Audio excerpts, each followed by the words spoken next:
சர்வதேச தாய்மொழி தினம். பிப்ரவரி 21 உலக அளவில் சர்வதேச தாய்மொழி தினமாக கொண்டாடப்படுகிறது. மொழி, பல்வகைமை மற்றும் தாய்மொழிகளின் முக்கியத்துவத்தை நினைவூட்டும் நாளாக இது உலகம் முழுவதும் அனுசரிக்கப்படுகிறது.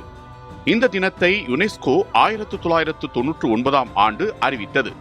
2000 ஆண்டிலிருந்து இது அதிகாரப்பூர்வமாக உலக நாடுகளில் கொண்டாடப்படுகிறது. மொழி மற்றும் கலாச்சார பல்வகைமையை பாதுகாக்கும் நோக்கத்துடன் இந்த அறிவிப்பு வெளியிடப்பட்டது. பிப்ரவரி 21 தேதியை தேர்ந்தெடுத்ததற்கு ஒரு வரலாற்று பின்னணி உள்ளது. 1952 ஆண்டு இன்றைய பங்களாதேஷ் நாட்டில் வங்காள மொழியை அதிகாரப்பூர்வ மொழியாக ஏற்க கோரி மாணவர்கள் போராட்டம் நடத்தினர். அந்த போராட்டத்தில் பலர் உயிரிழந்தனர். அவர்களின் தியாகத்தை நினைவு கூறும் வகையில் இந்த நாள் தேர்வு செய்யப்பட்டது. தாய்மொழி என்பது ஒருவரின் அடையாளம், கலாச்சாரம் மற்றும் பாரம்பரியத்தின் அடித்தளமாகும்.